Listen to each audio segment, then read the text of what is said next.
하나님 말씀 보겠습니다. 신명기 33장 25절입니다. 내 문빗장은 철과 놋이 될 것이니 내가 사는 날을 따라서 능력이 있으리로다. 아멘.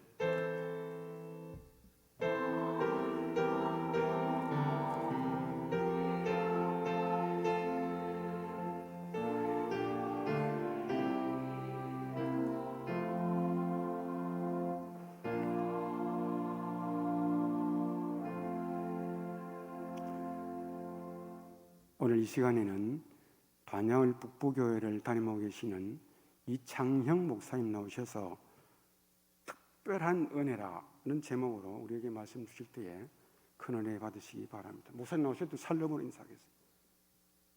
샬롬.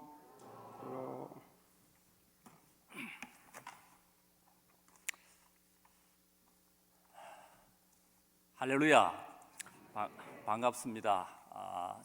제가 제일 존경하는 장영일 목사님이 이렇게 목회하고 계시는 범어교회에 오늘 와서 이렇게 말씀을 전하게 되어서 개인적으로 굉장히 큰 영광으로 생각을 합니다. 또 특별히 축하드릴 일이 있는 것 같습니다. 이 교회 출신 우리 김부겸 집사님이 이번에 또 이렇게 총리로 지명을 받고 또 조금 후에 이제 취임을 하게 될 건데, 대구 교계에 이런 일이 쉽지 않을 건데 이렇게 귀한 일이 또 이렇게 범어교회에 있게 되는 것을 진심으로 축하드립니다. 오늘 저는 조금 전에 읽었던 이 본문의 말씀을 가지고 특별한 은혜라는 그런 제목으로 말씀을 잠시 전하려고 합니다.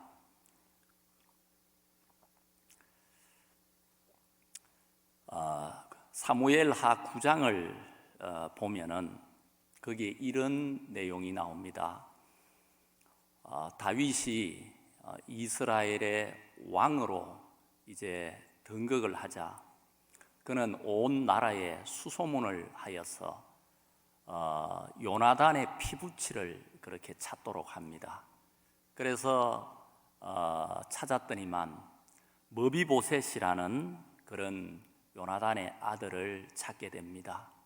그래서 그를 궁으로 불러 들이고는 그 할아버지 사울 왕이 가졌던 모든 그런 농과 밭을 그에게 다 되돌려주고, 그리고 왕의 상에서 함께 식사할 수 있는 그런 특별한 은혜를 베풀어 주는 것을 보게 됩니다. 이 머비보셋에게 다윗이 이렇게 특별한 은혜를 베풀었던 것은 다른 이유에서 그런 것이 아니라 그의 아버지 요나단 때문입니다. 요나단은 다윗이 사울의 시기를 사서 이곳저곳 도망을 다니고 할 때에 절체절명의 위기를 만날 때마다 그 위기를 잘 넘길 수 있도록 그렇게 도와주었던 사람이 바로 요나단이었습니다. 그래서 다윗은 왕이 된 이후에 그 요나단의 아들이었던 머비보셋을 찾아서 그에게 이렇게 특별한 은혜를 베풀어 주었던 것입니다. 다윗이 머비보셋에게 이렇게 특별한 은혜를 베풀어 주었듯이 하나님도 특별한 은혜를 베푸는 사람이 있다는 것입니다. 여기에 오늘 함께 예배하고 있는 우리 모두는 어떤 의미에서 하나님의 은혜를 다 입은 사람들입니다. 우리가 이곳에 나와서 이렇게 앉아 예배할 수 있다는 것은, 이건 우리가 이 하나님의 말씀에 근거해서 생각할 때 이건 보통 축복이 아닌 겁니다. 이 자리에는 아무나 나올 수 있는 것이 아니라 하나님께서 만세전에 우리를 택하시고 성령으로 우리를 거듭나게 한 사람만이 이 자리에 나올 수 있음을 믿으시기 바랍니다. 그래서 우리는 다 은혜를 받은 사람입니다. 그런데 우리가 이렇게 은혜를 받았지만은 하나님은 은혜 받은 그 사람에게 더욱 특별한 은혜를 베푸는 사람이 있다는 것입니다. 이것을 흔히 은혜 위에 은혜라 그런 표현을 우리가 쓰는데, 하나님은 은혜 위에 은혜, 특별한 은혜를 베푸는 사람이 있다는 것입니다. 오늘 저는 그 사람이 누구인가를 오늘 본문을 통해서 좀 말씀을 드리려고 합니다. 오늘 본문 신명기 33장 25절의 말씀은 아셀 자손에 대한 말씀입니다. 여러분, 아셀을 잘 알고 계시지요? 아마 성도님 가운데는 아셀 이러면 잘 아시는 분들도 있지만은 또 이렇게 아셀이 누구지? 이러면서 잘 모르시는 분들도 있을 줄 압니다. 아셀은 우리가 베드로나 또 바울처럼 그렇게 잘 알려진 인물은 아니기 때문에 그렇습니다. 그래서 성경 전체를 이렇게 찾아봐도 이 아셀과 아셀 자손에 대한 얘기는 그다지 많이 기록되어 있지 않습니다. 그래서 성경 전체를 다 이렇게 뒤져보면 아셀에 대한 얘기는 그저 한 4군데 정도 그렇게 기록이 되어 있습니다.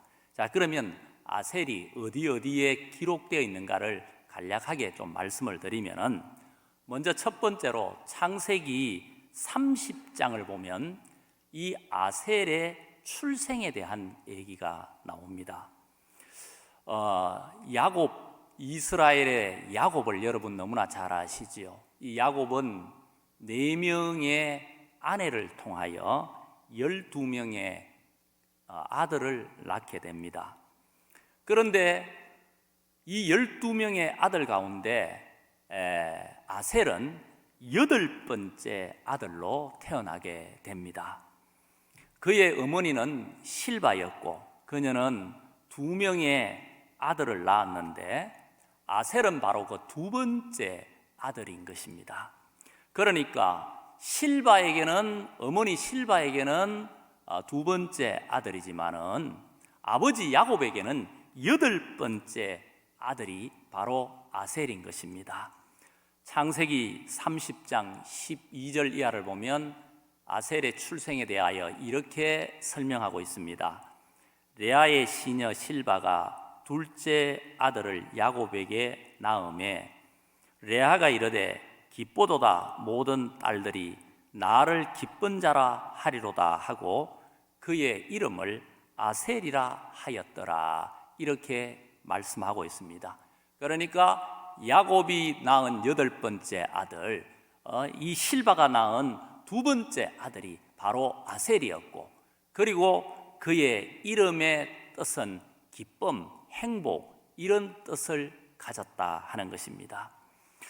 그런데 특별히 우리가 이 아셀의 이름의 뜻을 좀 기억했으면 합니다. 그의 이름의 뜻은 바로 기쁘다, 행복하다 하는 그런 뜻인데요, 그는 이름처럼 자기 자신이 일생을 살면서 기쁨을 많이 누리고 행복을 많이 누렸다 하기보다는 남을 기쁘게 하고 남을 행복하게 하는 그런 사람으로 그는 일생을 살았던 사람입니다. 성경을 조금 전에도 말씀드렸지만은 이 아셀에 대한 이 기록, 특히 아셀의 성장기에 관한 기록은 성경에 거의 언급되고 있지 않습니다. 단지 유대교 전통의 랍비 문헌에 의하면은 이 아셀은 야곱이 12명의 아들을 낳는 가운데 그는 한 아내에게서 12명의 자녀를 낳은 것이 아니라 4명의 아내를 통하여 12명의 자녀를 그렇게 얻다 보니까 그 자녀 간에 서로 형제끼리 다툼이 심했습니다. 우리가 잘 아는 것처럼 그들은 아버지 야곱이 요셉을 지나치게 편애하자 그 요셉을 시기하여서 저 애굽으로 팔아버렸던 그런 것을 우리는 너무나 잘 알지 않습니까? 그래서 이 12명의 형제가 서로 살아가면서 늘 서로 시기하고 다투고 분쟁이 많았다는 겁니다. 그런데 이 아셀은 그런 형제들 가운데서 늘 가운데 서서 화목을 도모하고 화합을 그렇게 이루려고 애썼던 그런 사람이 아셀이었다고 유대교 전통 랍비 문헌에 기록되어 있습니다. 아무튼 아셀의 출생은 이와 같다는 것입니다. 창세기 30장에 아셀의 출생을 말하며 그는 야곱의 8번째 아들로 태어났고 그 이름의 뜻은 기쁨, 행복, 그런 이름을 갖고 그는 일생을 살면서 늘 남을 기쁘게 하고 남을 이렇게 행복하게 하는 그런 사람으로 살았다 하는 것입니다. 그것이 바로 아셀에 대한 첫 번째 성경의 기록입니다. 두 번째 아셀에 대한 이 기록은 어디에 나오느냐 하면 창세기 49장에 나옵니다. 거기에 보면 아셀에 대한 이제 축복이 기록이 되어 있는데요. 창세기 49장을 읽어보면 아셀은 그의 형제들과 함께 아버지 야곱의 이제 임종의 자리에 참석하게 됩니다. 그러니까 그 아버지 야곱이 죽음을 앞에 두고 그 12명의 아들들을 전부 불러 모읍니다. 그리고는 그 12명의 아들들에게 한 사람 한 사람 축복을 하는 겁니다. 그런데 드디어 이 8번째 아들 아셀의 차례가 되었다는 것입니다. 그때에 아버지 야곱이 아셀에게 손을 얹고 축복을 하는데 그 축복의 내용이 창세기 49장 20절에 기록되어 있습니다. 이렇게 축복합니다. 아셀에게서 나는 먹을 것은 기름진 것이라 그가 왕의 수라상을 차리리로다. 이렇게 기록이 되어 있습니다. 이 말씀을 가만히 읽어보면 아셀에게서 나는 먹을 것은 기름진 것이고 그가 왕의 수라상을 차리리로다. 이 말씀을 보면 이 말씀을 통하여 알 수 있는 것은 아셀이 쉽게 말해서 먹을 것은 기름진 것이다 라고 말하는 것은 아셀이 농사를 지을 것이다, 이걸 의미하는 것이죠. 그러니까 그 아버지가 축복하면서 아셀아, 너는 앞으로 농사를 지을 것이다.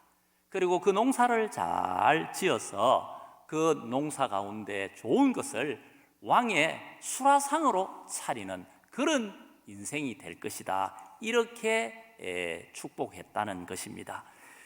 그런데 이 축복의 내용대로 아셀은 후일에 그 자신도 그렇고 그 후손들이 농사를 짓고 그리고 그 농사를 지어서 이제 이스라엘 백성들을 배부르게 하고 잘 섬김으로 그들에게 기쁨을 주고 행복을 주었다는 것입니다.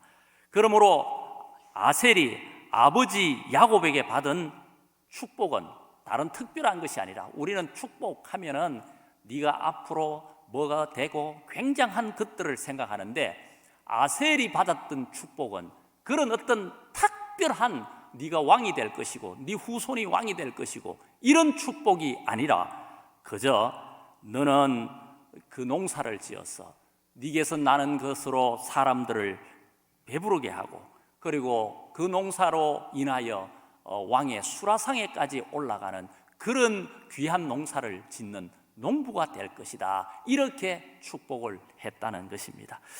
그것이 바로 창세기 49장에 나오는 아셀에 대한 축복의 내용인 것입니다. 그런가 하면 세 번째 아셀에 대한 얘기가 어디에 나오느냐 하면 오늘 우리가 읽었던 신명기 33장에 기록이 되어 있습니다. 오늘 이 신명기 33장을 보면 이건 아셀 개인에 대한 축복이 아니라 아셀 지파에 대한 축복입니다. 이제 세월이 많이 흘렀습니다. 세월이 흘러서 아버지 야곱도 죽고 아셀도 죽고 세월이 많이 흘러간 후에 이스라엘 백성들은 애굽에서 종이 됩니다. 그리고 노예가 되어서 430년이라는 긴 세월 동안 애굽에서 그렇게 지내게 되죠. 그런데 이제 때가 참에 하나님께서 이스라엘 백성들을 애굽에서 출애굽을 시킵니다. 그런데 그 출애굽을 시킬 때에 이 모세라는 사람을 들어서 이스라엘 백성을 이제 출애굽시켜서 가나안으로 인도해 갑니다. 이제 이스라엘 백성들은 430년 만에 출애굽을 해서 가나안 앞에 이르게 됩니다. 그런데 우리가 잘 아는 것처럼 모세는 가나안 땅에 들어가지를 못하고 요단강을 건너 이 동편 땅에 서서 바라만 보고 이제 죽게 되죠. 그런데 이 모세가 죽음을 바로 앞에 두고 그는 이 야곱이 그 죽음 앞에 자기의 12 아들을 축복했듯이 모세도 죽음을 앞에 두고 이스라엘 12지파를 축복하게 됩니다. 그 내용이 바로 신명기 오늘 읽었던 우리 33장인 것입니다. 여기에서 모세는 한 지파 한 지파를 이제 축복을 하는데 드디어 이 아셀 지파 차례가 되자 모세는 아셀 지파를 향하여 축복을 합니다. 오늘 본문 33장 25절인데 바로 25절 앞절 24절을 우리 한번 같이 읽었으면 좋겠습니다. 24절을 같이 한번 읽겠습니다. 시작. 아셀에 대하여는 일렀으되 아셀은 아들들 중에 더 복을 받으며 그의 형제에게 기쁨이 되며 그의 발이 기름에 잠길지로다. 아멘. 여기 보니까 모세가 아셀 지파를 축복하는데 먼저 이렇게 축복합니다. 너희 지파는 아들들 중에 더 복을 받을 것이다. 이렇게 축복을 합니다. 그러니까 모든 다른 지파에 비하여 너희 지파는 앞으로 더 큰 복을 받겠다. 이렇게 말하는 것이죠. 그리고는 그 다음에 보면 뭐라고 합니까? 그의 형제에게 기쁨이 되며 그의 발이 기름에 잠길지로다. 이렇게 말합니다. 그러니까 형제에게 기쁨이 되며 그의 발이 기름에 잠길 것이라는 겁니다. 이 말의 뜻은 그 아버지 야곱이 축복한 내용과 이 내용이 알고 보면 모세가 축복한 내용이 같은 의미를 담고 있습니다. 쉽게 말해서 농사를 잘 지어서 그리고 그 풍성한 그 농산물로 이스라엘 형제들을 그렇게 기쁘게 하고 그리고 그들에게 이 귀한 농작물을 제공함으로 너는 그렇게 큰 기쁨을 그들에게 주는 사람이 될 것이다. 이렇게 모세가 아셀 지파를 축복했다는 것입니다. 아니나 다를까 실제로 우리가 이렇게 이스라엘 지도를 보면 아셀 지파가 그 12지파가 가나안 땅에 들어가서 땅을 분배해서 받지 않습니까? 아셀 지파도 땅을 받게 되는데 그들은 저 지중해 연안 곡창지대에 그렇게 땅을 받게 되고 거기에서 농사를 잘 지어서 그 풍성한 농작물을 이스라엘을 배부르게 하는데 공급했던 그런 지파로 그렇게 성경은 기록하고 있습니다. 그러므로 이 아셀은 바로 이스라엘을 기쁘게 하는 그런 지파였다는 것이죠.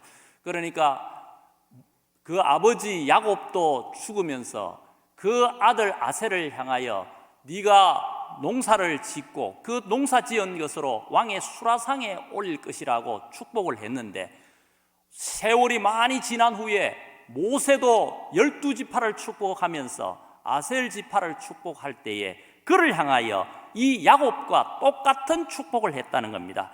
아셀에 대하여 일렀으되 아셀은 아들들 중에 더 복을 받을 것이며 그의 형제에게 기쁨이 되며 그의 발이 기름에 잠길지로다. 네가 농사를 잘 지어서 너희 이 지파로 말미암아 모든 이스라엘 백성들이 풍성하게 그렇게 누리고 그래서 그들에게 기쁨이 되는 자가 될 것이다. 이렇게 모세도 축복했다는 것입니다. 그리고 계속해서 이 모세가 아셀 지파를 축복하는데 오늘 우리가 읽었던 바로 본문 25절입니다. 오늘 제가 말씀을 드리려고 하는 핵심이 이겁니다. 이렇게 농사를 지어 형제들을 배부르게 함으로 그에게 기쁨을 주는 아셀 지파를 향하여 모세는 뭐라고 축복하느냐 하면 25절을 한번 다시 보십시오. 내 문빗장은 철과 노시 될 것이니, 이렇게 했습니다. 여러분, 여기 철과 노시 된다, 문빗장이 철과 노시 된다, 이 말이 무슨 말이겠습니까? 여러분, 영화 같은 걸 보면 이렇게 전쟁 영화가 있지 않습니까? 그런데 옛날에 성이 있으면 성문이 있고, 적이 쳐들어오면 그 성문을 부숴야 그 성을 점령할 수 있지 않습니까? 그러면 성문을 부수려고 갖가지 방법을 동원해서 성문을 막 밀면은, 그러면 그 성문을 걸어 잠그었던 그 빗장이 뚝 하고 부러지면, 그러면 문이 활짝 열리고, 그리고 적들이 쳐들어와서 그 성을 점령하는 그런 모습을 우리는 영화를 통해서 자주 보게 되는데, 오늘 여기 보면 모세가 아셀 지파를 향하여 축복하면서 내 문빗장은 철과 노시 될 것이라고 그렇게 말하고 있습니다. 여러분, 문빗장이 나무이면 밀면은 부서지지만은 철과 노시 되면은 그 문빗장을 아무리 밀어도 그 문빗장은 깨어지지가 않는 겁니다. 그래서 문이 열리지가 않는 것이죠. 그러므로 아셀 지파는 네 문빗장이 철과 노시 된다, 이 말은 너 아셀 지파는 그 누구도 침범하여 이기지를 못하는 그런 지파가 되겠다, 그런 말씀인 것이죠. 즉 아셀의 영토가 요새화되어서 아무도 그 지파를 건드리지 못한다, 너희 지파는 그 누구도 건드릴 수 없는 그런 지파가 되겠다, 이렇게 모세가 축복하더라는 겁니다. 그리고 또 가장 중요한 그 다음에 축복이 뭡니까? 내가 사는 날을 따라서 무엇이 있겠다고 했습니까? 능력이 있으리로다, 이렇게 축복을 했습니다. 여러분, 여기 사는 날을 따라서 한 사람이 살아가는 생이 있지 않습니까? 어떤 사람은 70을 살고, 어떤 사람은 80을 살고, 어떤 사람은 100수를 합니다. 그런데 지금 모세는 말합니다. 너희 아셀 지파는 사는 날을 따라서 능력이 있으리로다, 이렇게 말씀하는 겁니다. 그러니까 네가 사는 그 끝까지, 너희 지파가 계속되는 그 계속되는 기간에 너는 능력이 있다는 겁니다. 여러분, 사람은 그렇지 않습니까? 능력이 있죠. 이 능력은 여러 가지를 의미할 수 있겠죠. 예를 들어 건강이나 뭐 물질이나, 이게 능력 아니겠습니까? 그런데 어떤 사람은 80을 사는데 그 능력이 한 70대여서 끝나는 겁니다. 그래서 남은 생이 어려운 생이 되는 그런 경우를 우리는 많이 보게 됩니다. 제가 며칠 전에 유튜브를 보는데 그 유튜브 속에 그 탤런트 박은수 씨라는 사람의 얘기가 거기에 나오더라고요. 그래서 이게 뭔가 싶어서 한번 봤더니만, 여러분, 박은수 탤런트가 누군지 잘 모르시지요? 그런데 이 사람이 누구냐 하면 우리나라 그 드라마 중에 제일 오래 했던 드라마가 전원일기라고 합니다. 지금은 안 하지만은 옛날에 전원일기 다 알고 계시지요? 그 전원일기가 무려 22년을 방영했답니다. 그런데 그 전원일기를 보면 이제 최불암 씨가 이제 그 동네의 이장 아닙니까? 그리고 그 바로 옆집에 사는 그 아주 가난하고 어려운 집이 있는데, 혹시 그 집이 누구인지 아세요? 아유, 다 아시네요. 그 집에 복길이네 집입니다. 복길이. 그런데 그 복길이 아버지 이름이 있어요. 혹시 복길이 아버지 이름 아세요? 예, 너무 반갑네요. 일용입니다. 일용씨. 그런데 이 박은수 씨가 누구냐 하면 바로 그 일용이라는 그 사람이 복길이 아버지. 그 사람의 본명이 박은수 씨.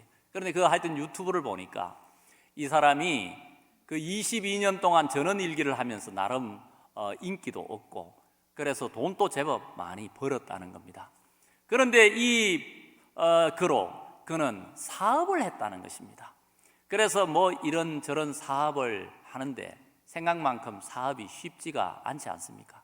그래서 사업을 하면서 여러 번 실패를 한 겁니다.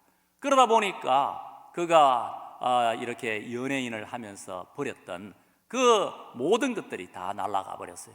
그래서 그가 사업을 하면서 잃었던 돈이 약 38억 원을 잃어버렸다는 겁니다.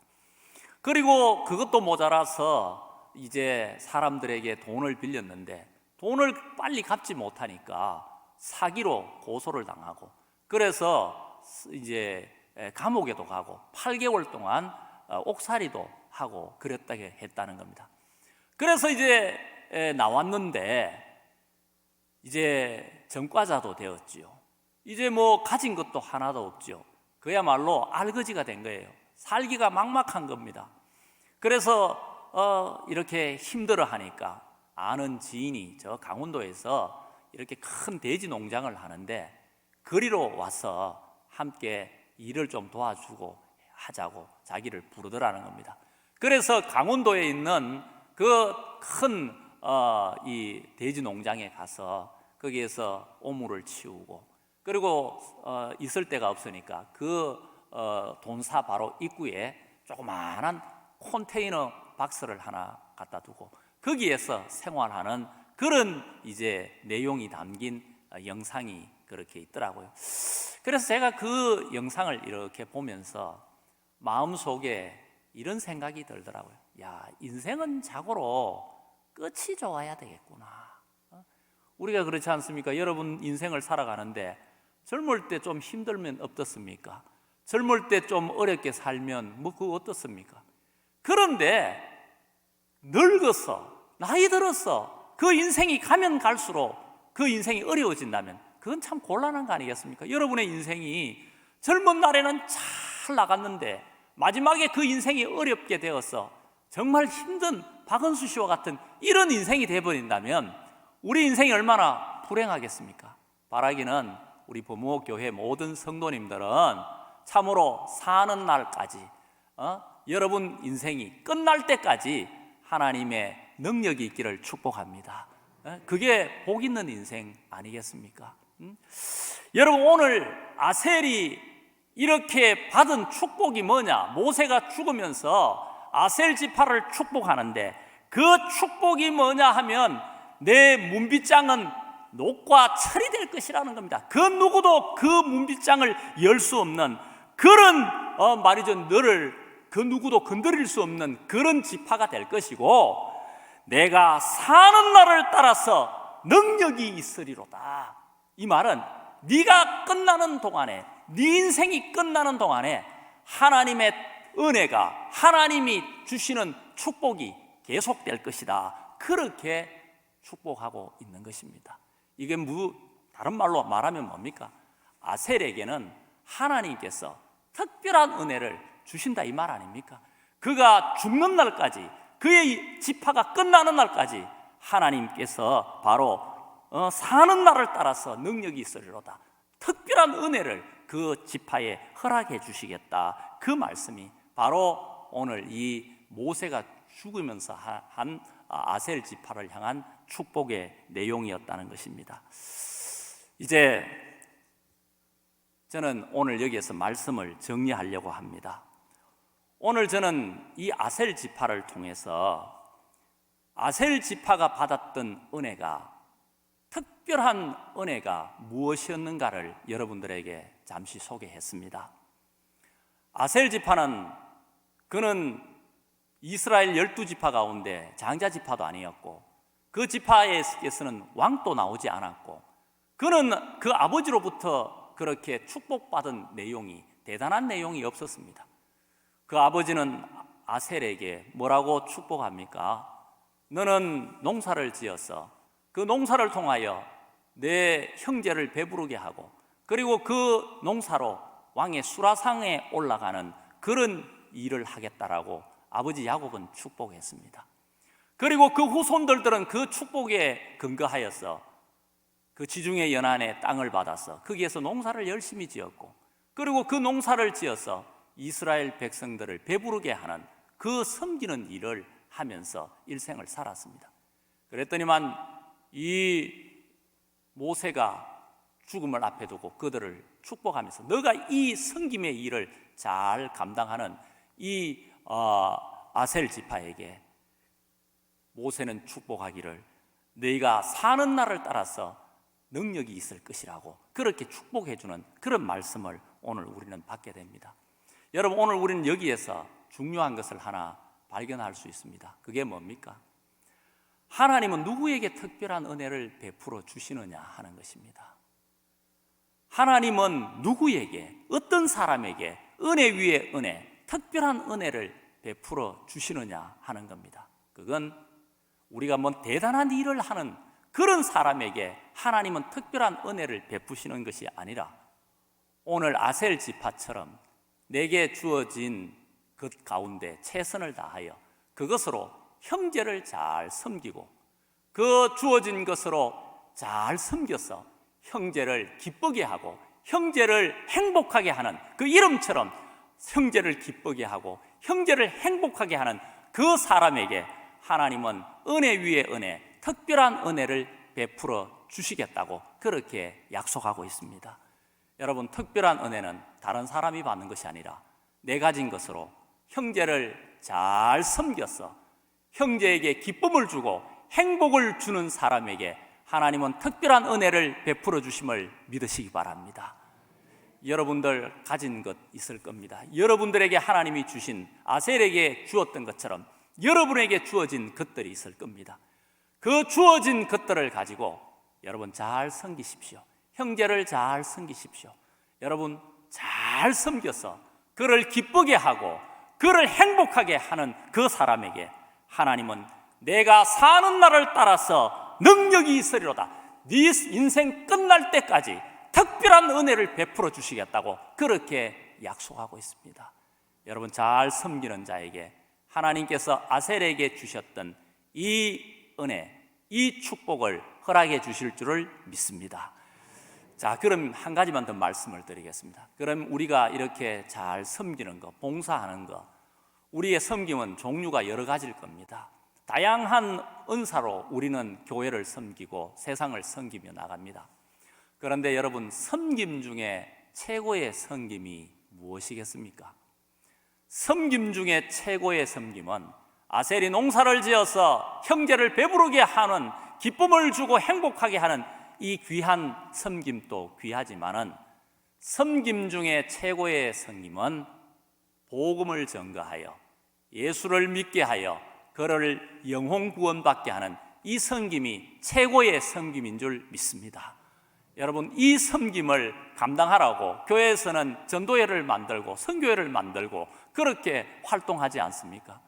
여러분 모두가 참으로 우리에게 주어진 것을 가지고 다양하게 섬기되 특별히 우리가 가진 이 복음을 열심히 전거하는 성도님들이 될 수 있기를 바랍니다. 이 섬김이, 사람은 여러분 밥으로만 살 수 없지 않습니까? 사람은 영혼의 만족이 있어야 사는 거 아니겠습니까? 이 영혼의 만족을 줄 수 있는 것은 예수 그리스도의 십자가 복음 외에는 없는 줄 믿습니다. 그러므로 우리가 이 복음 전거하는 이 일에 우리는 참으로 잘 섬기는 자가 되어야 될 줄 믿습니다. 이제 말씀 맺겠습니다. 하나님은 특별한 은혜를 베푸는 사람이 있습니다. 다윗이 왕이 된 후에 이 머비보셋을 불러서 특별한 은혜를 베풀었던 것처럼 하나님 또 특별한 은혜를 베푸는 사람이 있습니다. 누구에게 하나님은 특별한 은혜를 베푸는가? 아셀처럼 내 가진 것을 최선을 다하여 그것으로 잘 섬겨서 형제를 잘 섬겨서 그를 기쁘게 하고 그를 행복하게 하는 사람에게 하나님께서는 참으로 특별한 은혜를 베풀어 주시는 것입니다. 그가 사는 날을 따라서 능력이 있으리로다. 그 인생 다 가도록 하나님은 특별한 은혜를 베풀어 주시겠다고 약속하고 있습니다. 아무쪼록 우리 범호교회 성도 여러분, 특별히 오늘 헌신 예배를 드리는 우리 전도회 회원 여러분 가진 것으로 잘 섬겨서 하나님이 주시는 특별한 은혜를 누리는 복된 우리 전도회 또 우리 성도님들이 다 되시기를 주의 이름으로 축복합니다. 축복합니다. 기도드리겠습니다. 하나님 감사합니다. 하나님은 우리에게 참으로 귀한 것들을 주셨습니다. 우리에게 이 귀한 것들을 주시면 이것으로 교회를 잘 섬기라고 우리에게 주신 줄 믿습니다. 오늘 특별히 헌신 예배를 통하여 아셀 지파가 하나님에게 왜 이런 특별한 은혜를 받았는가를 잠시 살폈습니다. 그들은 하나님이 주신 그 은혜를 따라서 농사를 지어서 그래서 이스라엘 형제들을 그렇게 배부르게 함으로 그에게 기쁨을 주고 행복한 인생을 살도록 했습니다. 그러므로 하나님께서는 그를 축복하여 내가 사는 날을 따라서 능력이 있으리로다 라고 그를 축복해 주었습니다. 하나님, 우리도 하나님께서 주신 것을 가지고 잘 좀 아셀 지파처럼 섬기게 하여 주시옵소서. 그래서 이 섬김을 통하여 하나님을 기쁘시게 하고 형제들을 기쁘게 함으로 하나님 앞에 특별한 은혜, 특별한 축복받는 복된 인생들 다 되게 하여 주시옵소서. 예수님의 이름으로 기도하옵나이다. 아멘.